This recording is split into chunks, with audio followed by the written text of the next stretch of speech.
Bonjour les enfants, nous revoilà ici en cours pour voir un peu ce qu'il en est de ces périmètres, en particulier du périmètre d'un cercle. Voilà, donc vous aviez à faire la chose suivante, vous devez chez vous trouver des objets, mesurer le diamètre de l'objet, mesurer le périmètre de l'objet, puis les marquer quelque part, et on allait travailler ensemble. Alors normalement, bien sûr, si on était en classe, j'aurais entré ici dans le tableur vos réponses, vos données. Bon là, évidemment, je ne les ai pas. Donc, j'ai mis d'autres valeurs qui ne sont pas au hasard, qui sont des mesures. D'accord? Bien. Alors là, on voit plusieurs choses. Déjà, on voit en regardant ça que si j'augmente le diamètre, bien évidemment, le périmètre augmente. On va le vérifier encore ici. C'est en données, j'imagine. Trier selon la colonne A, croissant, ok. Regardez, il m'a mis ici les petits diamètres et après il a classé dans l'ordre croissant, du plus petit au plus grand. Bien, on remarque que le périmètre, lui aussi, il est plus grand, il augmente aussi. Bon, c'est assez logique, hein. Si le cercle est gros, le périmètre sera plus gros. Ça, c'est assez logique. Mais la question qu'on va se poser ici, c'est, mais plus gros, d'accord, mais combien de fois plus gros? Deux fois plus gros? Ou plus grand plutôt, parce que plus long, parce que c'est une distance. Est-ce que ce sera deux fois plus long, trois fois plus long, quatre fois plus long, cinq fois plus long, 10 fois plus long? On ne sait pas. Alors on aimerait savoir quel est ce combien de fois plus long. Bien pour cela, il va falloir faire une division. En effet, imaginons que ce soit deux fois plus long. Quelque chose qui aurait 5 comme diamètre, ça aurait 10 comme périmètre. Deux fois plus long. Si c'était trois fois plus long, quelque chose qui avait 5 comme diamètre, il aurait 15 comme périmètre. 3 fois 5. Et pour trouver ce 2 ou ce 3, il faudrait faire quoi? Il faudrait faire la division entre le périmètre et le diamètre. Donc moi, il va falloir que je fasse 4,3 divisé par 1,36, 6,3 divisé par 2, etc. etc. Alors, première étape, vous allez mettre la vidéo sur pause et vous allez faire votre division à vous. Ne la faites pas à la main, faites-la à une calculatrice ou à la main si ça vous amuse, hein, pourquoi pas. Si vous avez envie de réviser, pourquoi pas vos divisions et en particulier vos divisions avec des virgules au diviseur, parce que vous risquez vous aussi d'avoir des virgules ici pour le diamètre. Donc pourquoi pas le faire à la main si vous voulez, mais sinon vous êtes tout à fait autorisé à le faire à la calculatrice. Donc vous avez donc pris votre périmètre, vous le divisez par votre diamètre et vous notez le résultat pour les deux objets que vous avez choisis. Allez, on met sur pause et on revient après. Bien, donc vous avez fait la division, les deux divisions, et normalement, si les choses ont été bien faites, vous avez remarqué que vous avez trouvé, alors pas exactement le même nombre, mais pas loin. Mais pas loin. Je vais regarder ce que ça donne pour moi. Moi, j'avais préparé le calcul. Voilà.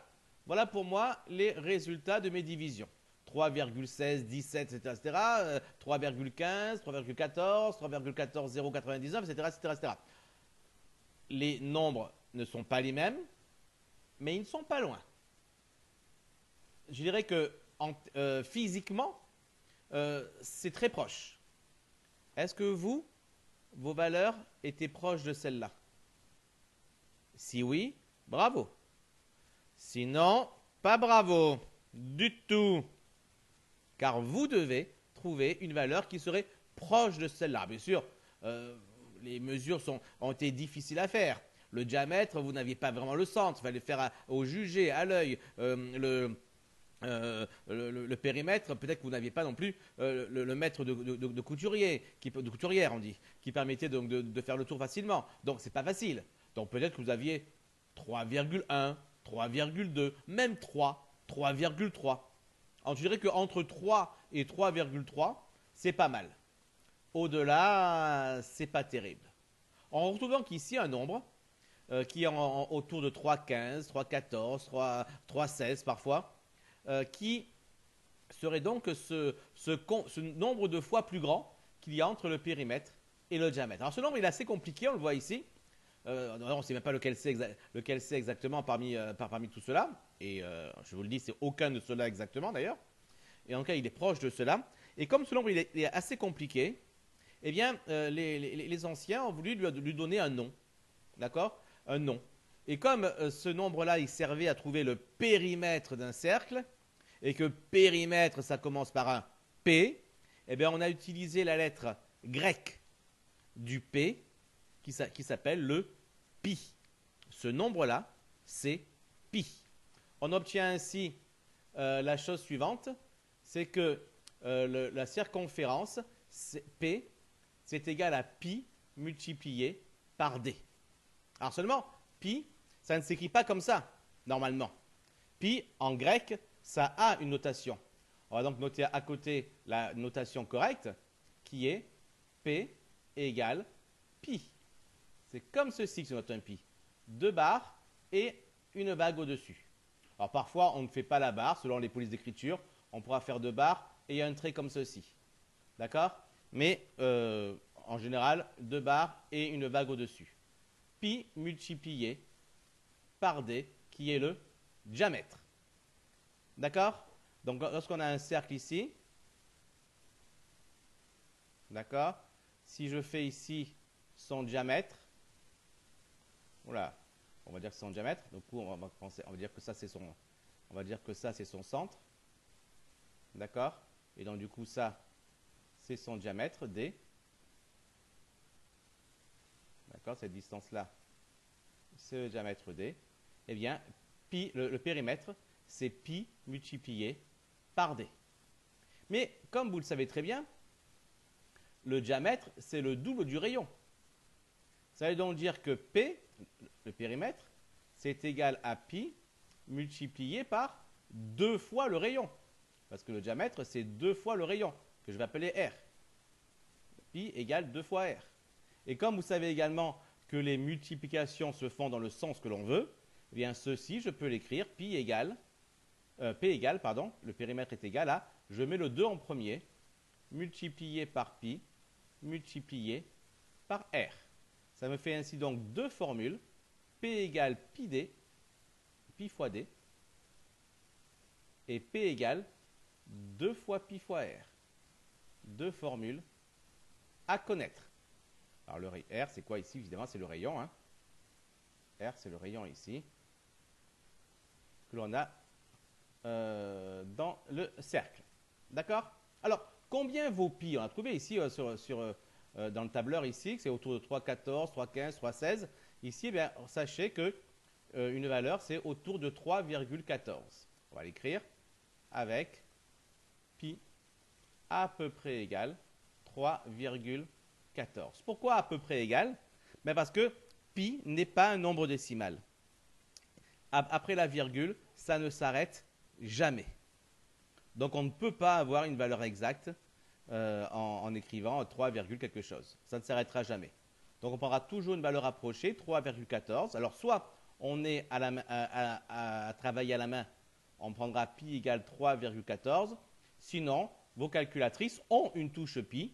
Elles ont une touche pi jusqu'à en général 30 ou même parfois 100 chiffres après la virgule. Et donc, elles auront une grande précision pour faire les calculs. D'accord? Alors, la recherche de pi a été une recherche qui a duré très longtemps, très très longue, des siècles, voire plus. Et en particulier, pour réussir à trouver que c'est à peu près ceci. Nous, ce qu'on va prouver aujourd'hui, c'est que ce pi, il est forcément plus petit que 4. D'accord? Il ne pouvait pas être égal à 5 ou à 6 ou à 7. Ça, c'était impossible. On était sûr qu'il était plus petit que 4. On ne va pas prouver que c'est autour de 3, 14, etc. On ne pourrait pas en sixième. On va prouver qu'il est plus petit que 4. Pourquoi? Et comment? Ben, c'est très simple. Regardez. Prenons un cercle. D'accord? Un cercle de rayon R. Bon, j'ai le centre ici. Et j'ai ici la distance R. D'accord? Ce cercle-là, eh bien, on peut évidemment l'enfermer dans un carré.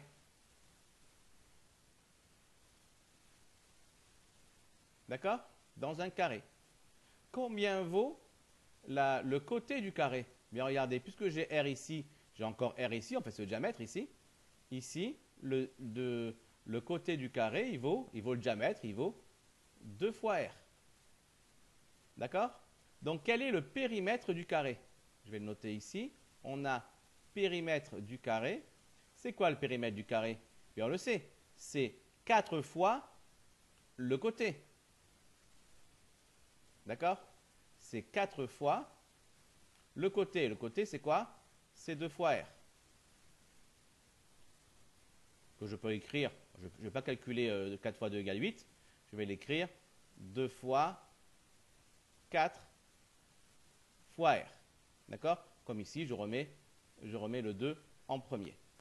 Et mon périmètre du cercle, c'est quoi mon périmètre du cercle? Je le connais. C'est 2 fois pi fois R. Regardez, les deux formules se ressemblent beaucoup. 2 fois 4R et 2 fois 4 fois R et 2 fois pi fois R. Et qu'est-ce qui est plus petit ici? Le périmètre du cercle ou le périmètre du carré? Ben évidemment, le périmètre du cercle est plus petit, puisque regardez ici, quand je fais ce quart de cercle, quand je fais ce chemin-là, ben il est bien évident que je fais un chemin qui est plus court que si je fais ce grand chemin-là. Ce grand chemin-là, c'est un détour. Donc le chemin en faisant l'arc de cercle est plus court. Donc mon périmètre du cercle est plus petit que mon périmètre du carré. Et comme la seule différence qu'il y a, c'est le pi et c'est le 4, c'est que forcément, le pi est plus petit que 4. Alors évidemment, on a très très vite trouvé mieux que ça, mieux que pi est plus petit que 4, et très rapidement, on a trouvé pi autour de 3,14. D'accord? Alors vous notez tout ça? Alors, pas forcément ce qu'on a fait là sur cette partie-là. Cette partie-là, c'est juste pour l'entendre, pour savoir un petit peu. Ceci, c'est pas forcément, tout ce qui est en dessous, c'est pas forcément à écrire. Par contre, ce qu'il y a à écrire, c'est ce qui est là-haut. Et en particulier, là, une définition qu'on a écrite, dont on n'a pas encore parlé. Le périmètre d'un cercle s'appelle la circonférence d'un cercle. Voilà. Dans le cas d'un cercle, le périmètre a un nom particulier, s'appelle la circonférence. On peut très bien dire par périmètre, tant qu'on a envie, autant de temps qu'on a envie. Par contre, très souvent, dans le cas d'un cercle, on parlera de la circonférence. Par contre, pour un carré, non. Circonférence d'un carré, ça n'existe pas. Hein. Circonférence, c'est que pour le cercle. Périmètre, c'est pour tout. Et circonférence, c'est que pour le cercle. Allez, mettez en pause, écrivez les formules, faites la figure. Voilà, écrivez-le comme ça, la formule avec le mot pi. Comme ça, vous vous rappelez bien comment ça se lit. Et à côté, avec la lettre ici, comme ça, vous rappelez bien comment ça s'écrit également. Et vous faites à côté un cercle, un diamètre et un rayon. Comme ça, on sait bien à quoi correspondent D et R. D'accord? N'oubliez pas, à peu près égal. 3 à 14. Ne mettez surtout pas égal. Parce qu'on n'a pas de valeur exacte de pi en écriture décimale. D'accord, les enfants? Allez, mettez sur pause et vous revenez après. Voilà, donc vous avez noté tout ça, on passe aux exercices. Voilà, exercice. Calculer le périmètre des figures suivantes. Là, on n'est plus sur les cercles, vous avez vu, on est revenu sur les polygones, ceci est un polygone, et on demande de calculer le périmètre des figures suivantes. Alors, on va le faire le premier ensemble, et les deux autres, vous les faites tout seul. Alors, très simple. Qu'est-ce qu'on a ici? On a un polygone. D'accord? Donc le périmètre de la figure est, alors qu'est-ce que c'est? Alors c'est P égale, alors c'est quoi le périmètre de la figure? On le sait pour un polygone, il suffit d'ajouter toutes les longueurs. Alors qu'est-ce qu'on a comme longueur? Bien, on n'a que du 14 et du 40. Alors, on peut marquer 14 plus 40 plus 14 plus 14 plus 40 plus 14, c'est vrai? Mais on peut aussi remarquer qu'il y a 2 fois 40 et qu'il y a aussi 4 fois 14. Ça nous fait combien ça? 2 fois 40, ben 80, c'est facile. 4 fois 14, plus compliqué, mais on peut le poser, ou le faire de tête. 4 fois 4, 16, 6, on retient 1. 4 fois 1, 4, il a retenu 5, 56. Donc ça nous fait un périmètre à 80 plus 56, ça va faire autour de, même pas autour, normalement ça devrait faire exactement 136. 136 quoi? 136 centimètres, puisque tout était en centimètres. D'accord? Alors ici, dans la version papier, il n'y avait que la place d'écrire la réponse ici, hein, mais vous évidemment, dans votre cahier d'exercice, vous mettez tout le texte, c'est beaucoup mieux. Cet exercice-là, je le mettrai sur Pronote. Également, il y a une feuille complète avec des exercices. Comme ça, vous pourrez l'imprimer si vous pouvez le faire. Vous pouvez l'imprimer, ça vous évitera de recopier les choses. D'accord? Allez, maintenant vous mettez sur pause et vous faites le B et vous faites le C. Voilà, normalement vous avez fait le B et vous avez fait le C. J'espère que vous avez été sérieux. Bien. Allons-y. Le deuxième, petit b. Alors c'était quoi? Eh bien, pareil, le périmètre de la figure, ça va être quoi? Il va falloir faire l'addition de tous les côtés. Alors qu'est-ce que c'est que l'addition de tous les côtés? Bien, on voit quoi? On a des côtés à 4 cm. Il y en a combien? Il y en a 4. Donc ça va faire 4 fois 4. Plus. On a quoi encore? On a des côtés à 2 cm. Il y en a combien? Il y en a 2. Ben, 2 fois 2. On a des côtés à 3 cm. Il y en a combien? Il y en a 3. Il y en a 2 aussi. Donc 2 fois 3. On a aussi des côtés à 7,5 cm. Il y en a combien? Il y en a 2. Ça nous fait combien du coup ça?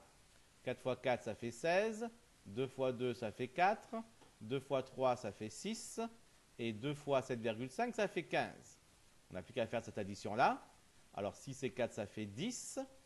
10 plus 16 ça fait 26. Et 26 plus 15 ça va faire 41. 41 cm. Cette addition, n'hésitez pas à la poser. 16 plus 4 plus 6 plus 15. Si vous avez du mal à la faire de tête. D'accord? Allez, on continue. Le petit c, alors là, vous avez vu quoi? Il n'y a que des côtés à 2 cm. Le problème, ça va être de les compter, tout simplement. On ne va pas faire 2 plus 2 plus 2. On va les compter. Alors, pour les compter facilement, on va bien mettre une marque là où on commence. Comme ça, on est sûr de ne pas s'arrêter avant ou de ne pas le dépasser. Ben, on compte. Moi, je pars de là.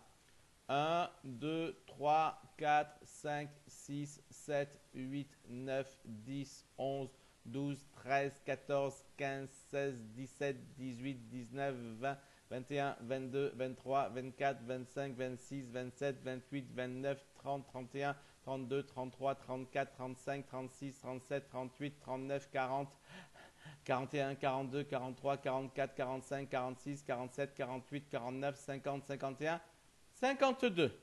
Ouf, on est arrivé. Donc le périmètre, c'est quoi? Ben, c'est 52 fois les 2 cm de chaque côté, ce qui nous fait 104 cm. Voilà. Donc j'espère que vous avez tous trouvé ça. Et si ce n'est pas le cas, que vous avez tous compris quel était le bon travail à faire. D'accord? Allez, on continue avec un nouvel exercice. Ce sera celui-là. Hop là. Alors regardez, on a quoi ici? On a différentes figures avec chaque carreau qui mesure 5 mm. D'accord? Chaque carreau ici, ça fait 5 mm. Là, il y a 5 mm, là aussi il y a 5 mm, là aussi il y a 5 mm, etc., etc.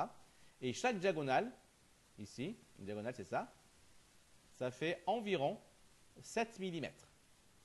Voilà, donc les deux données qu'on vous donne, ça fait 5 et ça fait à peu près 7.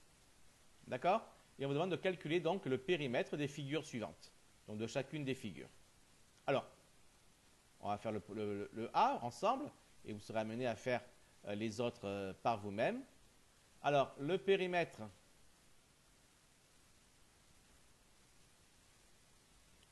de la figure est, alors, P égale, alors j'ai quoi ici? Ben, j'ai un rectangle. Et j'ai appris ma leçon sur le périmètre d'un rectangle, c'est 2 fois longueur plus 2 fois largeur. Donc c'est 2 fois la longueur. La longueur mesure combien? Longueur, elle mesure 4 carreaux.